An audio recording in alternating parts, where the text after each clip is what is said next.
Hey everybody, we have another Guess What's in the Box video, but it's in a bag. So please stick around, check out the video, and I'll see you guys there. It's from Amazon. Thank you guys for watching.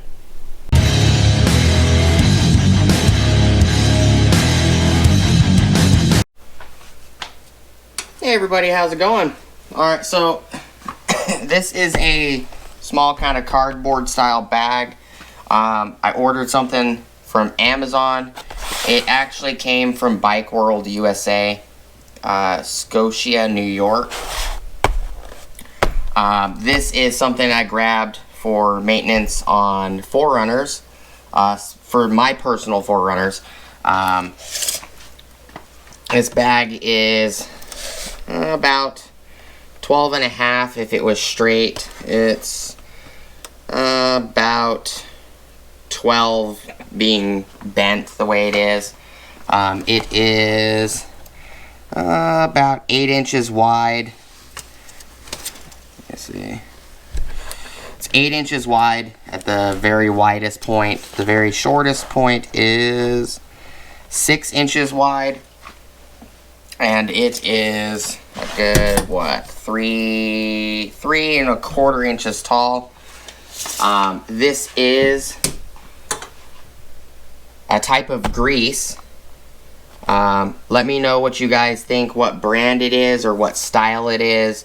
It did come from Bike World, so it probably is used a lot for bicycles. But I'm going to be using this grease for installing the bearings, the retainers, the tone ring, as a lubricant to slide everything on when I have to press it onto the axle. So this is going to make life a little easier. If you use too tacky of a grease like red high temp, you get it in a jar. This guy right here, this stuff like this STP premium grease, high temp, this stuff is extremely tacky and it could cause problems. This is really tacky grease. It's made for wheel bearings and stuff like that. It's not necessarily meant to for something like using as a lubricant to press. You can, but I did notice when I used that, it ended up being so tacky to the point that the dust boot actually started spinning when I had the truck on jack stands. I started the truck, put it in gear, wanted to hear the bearing and everything, and I noticed that when I was staring at it, I didn't put the brake pads, the brake shoes on that side, excuse me. I just hooked up the brake wheel cylinder, so that way I wasn't leaking brake fluid when I pressed on the brake.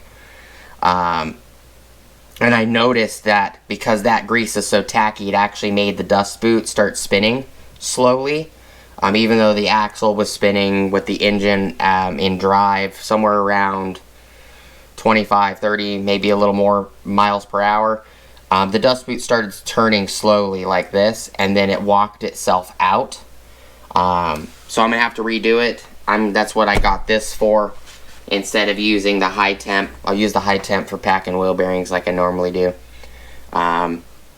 Instead, because it's so tacky, it's kind of like mozzarella cheese, little ass string of mozzarella like this big will stretch like this far. So when I barely touched the grease in the high temp container, ended up a bunch coming with it, and ended up probably being too much grease that I put on the seal. I only put a little bit of grease on the seal that I could tell, but it might have been just way too much because it was too tacky and I couldn't get rid of half of it.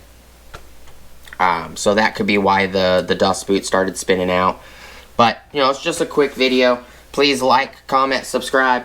Hit the bell notification icon for future updates. Go check out my Amazon affiliate links, my Acme Tools affiliate links, my DJI Electronics affiliate links, as well as my Ohio Power Tools affiliate links. Top of the link description below, I do have a link for Ulsa Tools if you guys want to check them out. It gets you 10% off your order at ulsatools.com, as well as it kicks me back 10% off my next order. So it is a win-win. It does help save me some money to bring you guys some tools from Olsa Tools. If you guys have anything you guys want to see, let me know. If you don't need it, don't use it. It's not a big deal. I do appreciate it if you guys do use it. Thank you guys so much for your time, and I hope to see you guys on the next video. Have a great rest of your day. Peace!